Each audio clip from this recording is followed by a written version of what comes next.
옛날 옛적 프랑스의 깊은 숲속에는 다양한 마법 생명체들이 살고 있었다. 이 숲은 샤르망 숲이라 불렸고 그 중에서도 군림하는 존재는 작은 붉은 여우였다. 이 여우의 이름은 피엘로. 똑똑하고 용맹하며 숲의 모든 생명체들과 친구였다. 피엘로는 늘 자신의 붉은 털을 자랑스럽게 생각했다. 이는 그를 특별하게 보이게 했고 그는 항상 자신이 이러한 특별함을 통해 숲의 평화를 지킬 수 있기를 꿈꾸었다. 어느 날 피엘로는 숲의 중심부에 위치한 마법의 연못에서 반짝이는 빛을 발견했다. 그곳은 전설에 따르면 수백 년 전 마법사 어거스틴이 남긴 비밀의 보물이 숨겨져 있다고 했다. 피엘로는 호기심을 참지 못하고 연못 가까이 다가갔다. 그 순간 연못 속에서 신비로운 목소리가 들렸다. 용감한 여우여, 너는 이 숲을 구할 운명을 지니고 있구나. 하지만 그것은 너의 지혜와 용기를 필요로 하느니 미궁을 풀 수 있는 열쇠를 찾으려면 세 가지 시험을 통과해야 하느니라. 첫 번째 시험 문진실의 거울이었다. 피엘로는 거울 앞에 서자 자신의 모습을 보게 되었고 자기 내면에 두려움과 약점이 비춰졌다. 하지만 그는 용감한 마음으로 자신의 모습과 마주하며 나는 모든 것을 있는 그대로 받아들이겠다고 다짐했다. 이 결심으로 거울은 사라지고 두 번째 시험으로 이어졌다. 두 번째 시험은 시간의 강물에서 길을 찾는 것이었다. 강물은 끊임없이 흐르며 변하는 길을 가지고 있었고 피엘로는 이 강물 속에서 올바른 나루를 찾아야 했다. 피엘로는 풍경을 잘 구분하고 자신의 직감을 믿어 강을 무사히 건널 수 있었다. 마지막 시험은 마음의 무게였다. 피엘로는 커다란 시계탑 아래에 선 채로 자신의 심장의 무게에 따라 시계추가 위아래로 흔들리는 것을 보았다. 피엘로는 서서히 자신의 감정들, 친구들에 대한 사랑, 꿈 그리고 책임감을 무게로 느꼈다. 그는 이 무게를 온전히 받아들이며 평정을 찾았다. 모든 시험을 통과한 후 피엘로는 연못의 중심으로부터 빛나는 수정구를 손에 넣었다. 그것은 숲의 평화와 균형을 유지하는 자연의 심장이라는 전설의 보물이었다. 피엘로는 이 보물을 숲의 중심에 봉인하며 자연의 소중함을 다시금 깨닫고 숲속 친구들과 함께 오래오래 행복하게 지냈다. 그리고 샤르망 숲은 더더욱 찬란하게 빛나며 모든 생명체들이 조화롭게 살아가는 공간이 되었다. 피엘로의 용기와 지혜는 오랫동안 전설로 전해지며 숲을 찾는 이들에겐 큰 기감이 되었다. 두 번째 이야기. 옛날 옛적 프랑스의 작은 마을에 마리라는 소녀가 살고 있었습니다. 마리는 책 읽기를 매우 좋아했고 특히 마을 도서관에서 발견한 오래된 동화책들을 즐겼습니다. 어느 날 그녀는 낡고 먼지가 쌓인 책장 뒤에서 빛나는 책 한 권을 발견했습니다. 이 책은 여느 책과 다르게 페이지마다 황금빛이 나는 그림과 함께 신비로운 이야기를 담고 있었습니다. 책을 펼친 마리는 생전 처음 보는 이야기로 빨려 들어갔습니다. 이야기를 이용해 마법의 정원에 관한 것이었습니다. 이 정원은 일반인들이 볼 수 없는 곳에 숨겨져 있으며 그곳을 찾는 자는 소원을 이룰 수 있다는 전설이 담겨 있었습니다.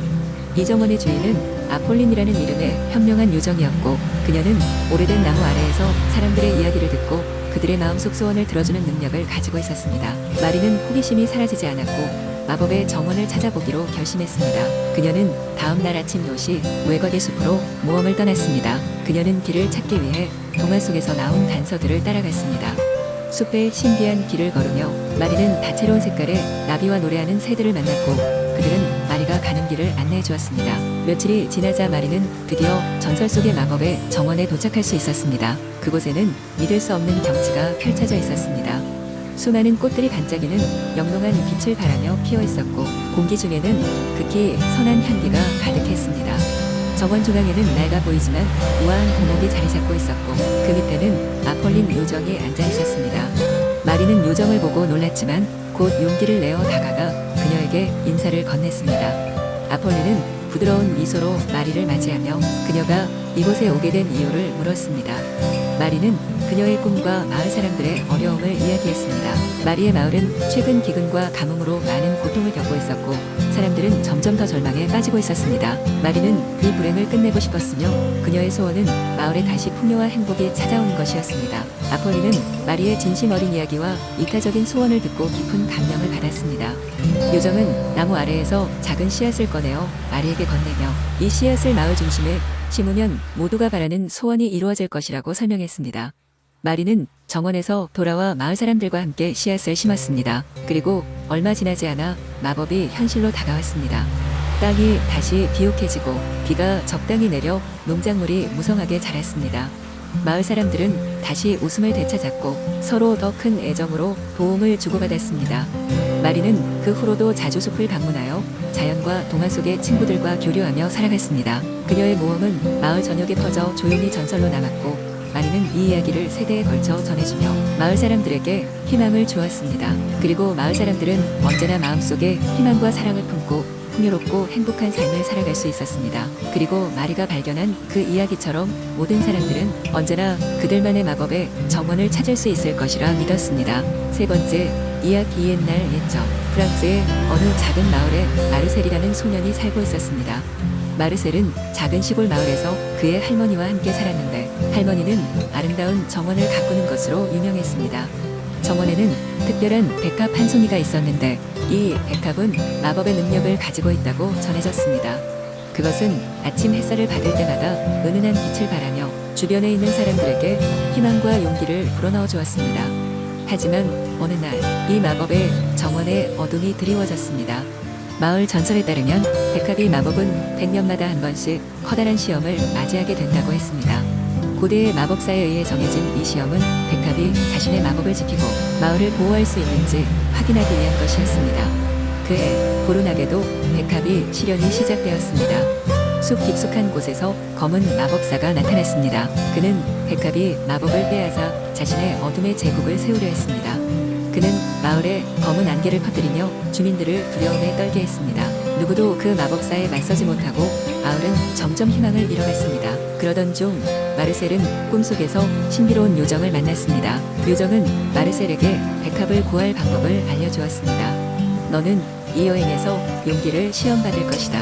숲을 넘어 3가지의 시험을 통과해야만 백합이 진정한 수호자가 될 수 있단다. 라며 황금색 나침반을 주었습니다. 그 나침반은 마르셀을 올바른 길로 인도할 것이었습니다. 아침이 밝자 마르셀은 작은 가방에 필요한 것들을 챙겨 숲을 향했습니다. 첫 번째 시험은 용기의 시험이었습니다. 숲속 깊은 곳에 큰 늑대가 마르셀의 앞에 나타났습니다. 모든 사람이 무서워하는 이 큰 늑대는 사실 외로운 친구를 찾고 있었습니다. 마르셀은 두려움을 무릅쓰고 늑대에게 조용히 다가가 말을 걸었습니다. 그의 순수한 마음에 늑대도 마음을 열었고 이후로 두 친구는 서로의 동반자가 되었습니다. 두 번째 시험은 지혜의 시험이었습니다. 마르셀과 늑대는 숲의 미로를 지나게 되었습니다. 나침반은 어느 방향으로도 정확히 움직이지 않았고 미로는 끊임없이 변했습니다. 그때 마르셀은 할머니가 이야기해준 옛 지혜를 떠올렸습니다. 자연의 소리를 듣고 마음의 눈을 열어라. 마르셀은 눈을 감고 새들의 노래와 바람 소리를 따라갔고 결국 미로를 빠져나갈 수 있었습니다. 마지막으로 그들은 검은 마법사가 있는 성에 도착했습니다. 마지막 시험은 정의의 시험이었습니다. 마르셀은 나침반을 손에 쥐고 검은 마법사와 대면했습니다. 어둠 속에서도 작은 빛은 결코 사라지지 않는다는 믿음으로 그는 마법사에게 마을의 행복을 되돌려달라고 당당하게 요청했습니다. 마법사는 처음에는 비웃었지만 마르셀의 진심 어린 용기에 결국 마음을 열고 스스로의 어두운 길을 포기했습니다. 모든 시험이 끝나자 백합은 더 밝게 빛났고 마을은 다시 평화를 되찾았습니다. 마르셀은 마을 사람들의 환호 속에서 백합이 진정한 수호자로 인정받았습니다. 이로써 그는 작은 소년에서 모두에게 희망과 용기를 주는 진정한 영웅이 되었습니다. 그리고 마르셀과 늑대의 이야기는 오랫동안 마을 사람들에 의해 회자되며 다시는 어둠이 덮치지 못하게 그들의 마음을 비추었습니다. 네 번째, 이야기 옛날 옛적 프랑스 파리에는 색다른 바람이 불어왔던 적이 있었습니다. 이 바람은 샤를르 페로라는 어린 소년에게만 속삭일 수 있는 능력이 있는 것으로 알려져 있었죠. 샤를르 페로는 어린 시절부터 파리의 좁은 골목길을 뛰어다니며 호기심 가득한 눈으로 세상을 탐험하는 것을 좋아했습니다. 그는 고대부터 전해 내려오는 파리의 신비로운 전설들을 들으며 자랐는데 그의 가장 좋아하는 이야기는 신비로운 바람의 전설이었습니다. 어느 날 오후 페로는 몽마르트르 언덕에서 피크닉을 하던 중 바람이 살며시 그에게 다가와 속삭이는 소리를 들었습니다.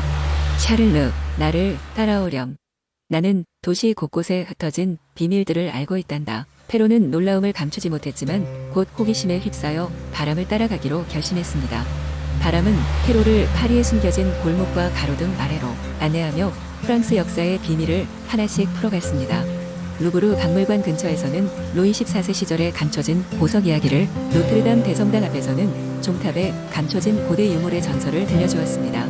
일반 사람들은 전혀 알아차리지 못했던 그 이야기들은 바람과 페로만의 비밀이었습니다. 바람과 함께하는 모험은 많은 날들이 흘렀고 페로는 점차 전설의 고전자가 되어갔습니다. 그는 자신의 경험들을 글로 옮기기 시작했고 이것이 바로 우리가 아는 유명한 동화들이 되었습니다. 신데렐라, 장화신은, 고양이, 빨간 모자 같은 이야기는 바람이 들려준 파리의 비밀과 역사의 산물들이었습니다. 시간이 흘러 페로는 성인이 되었고 결국 대문으로 성장하여 그의 작품들은 전 세계 사람들에게 영감을 주었습니다. 사람들은 그의 이야기를 읽고는 파리의 거리에서 미묘한 바람이 부는 소리를 들을 때마다 그들만의 비밀 이야기들을 상상하곤 했습니다. 페로가 항상 믿었던 것처럼 세상은 눈에 보이지 않는 수많은 이야기들로 가득 차 있다는 사실을 인정하게 된 것이죠. 그리고 오늘날까지도 파리의 밤하늘은 페로를 기억하는 신비로운 바람이 계속해서 불고 있습니다.